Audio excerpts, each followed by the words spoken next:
In Lesson 95, we'll be discussing the equations and the graphs of nonlinear functions. Remember, a linear function, that is in the form y equals mx plus b. A nonlinear function, just remember what I have in red up there, it's not a line. Now there will be 4 types of nonlinear functions. You will be expected to know what their graph looks like and their equation.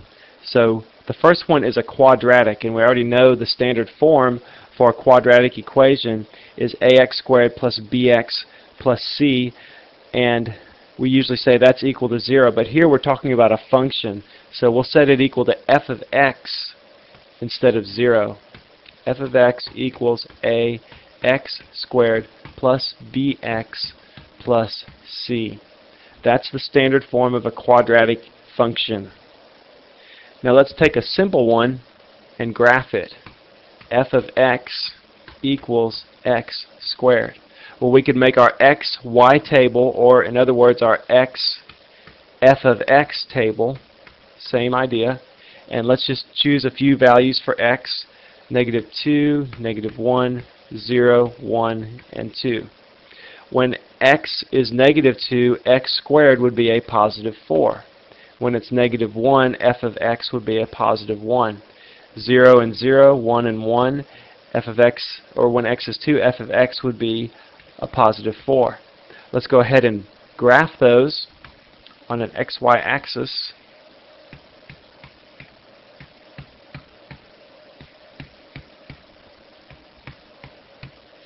Okay, so when we have x equal negative 2, f of x equals positive 4. When x equals negative 1, f of x equals positive 1. 0 and 0. And then when x equals 1, f of x equals positive 1. When x equals 2, f of x equals positive 2. And so we get this kind of a pattern. That's called a parabola. That's what the graph of a quadratic function looks like. A cubic function, it looks like this. The equation has this form. Instead of ax squared, it's ax cubed plus bx squared plus cx plus d. So it has a little bit different form, and a simple one would just be f of x equals x cubed. Now, to be called a cubic function, a doesn't ever equal 0. A is always going to be a non-zero value. Same with the quadratic. It wouldn't be a quadratic function if a was 0. So a will never be 0 in a quadratic function either. Now we could set up an xy table for this function f of x equals x cubed and graph that. I'm just going to show you what the graph looks like.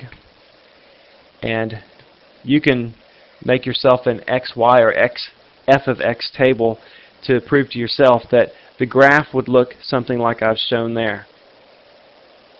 The square root function has this standard form. F of x is equal to the square root of x.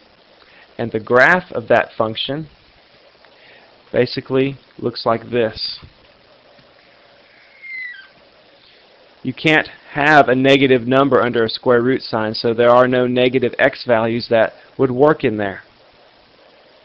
Now we're looking at the basic shape of these functions. Of course, you might have the square root of x minus 2 with the x minus 2 under the radical sign. You might have something like that, but it will still have that basic curved shape like I've shown. It could be shifted to the left or to the right some, but the same shape. If you see that shape, that should let you know, oh, that's a square root function. If you see that cubic function shape, that should tell you that's not a parabola, it's not a quadratic function, it's a cubic function. Likewise, an absolute value function, it has this equation form. F of x equals the absolute value of x. And the graph, it looks like, sort of like a line, but it's not a line because it's nonlinear. It goes down, comes back up. That's the absolute value function. Think about it. Any negative value of x that you put in there, you take the absolute value of it, you get a positive y value or positive f of x value. So you never go below the y-axis. I'm sorry, you never go below the horizontal axis or the x-axis when you graph that function. So basically, if you see a function that has that V shape to it, you know you're going to be dealing with an absolute value function. You may have the absolute value of x and then plus a 5 on the outside or plus a 5 on the inside of the absolute value. You have some other number in there as well. But that function, if you have that absolute value with an x inside, you'll get that same shape, that V shape, to the graph. Let's do some practice problems. In practice problem A, I've given you 3 functions up there, f of x, g of x, and h of x. Match each of those functions up with its shape of its graph below. Now, one of those functions won't have a shape that it matches up with. So once you pause the CD and see if you can figure it out, what you should do is just like next to the shape 1, if you think that's f of x, just write f of x next to it. So 1 is that V-shaped graph. That's an absolute value function, and so that one, h of x, most closely represents that function there. Number 2, that's a square root function, and we don't have a function above that would match up with that, so we just leave number 2 alone. Number 3, that's a parabola, and so that would be f of x. That's the one it would resemble. And then number 4, that's a cubic function, so that's g of x. That shape there is the shape of a cubic function, and that's g of x because that's x cubed minus 1. So make sure you can recognize those 4 shapes of nonlinear functions and be able to match an equation that most closely resembles the shape for that function that was drawn. Okay, well that's all for lesson 95.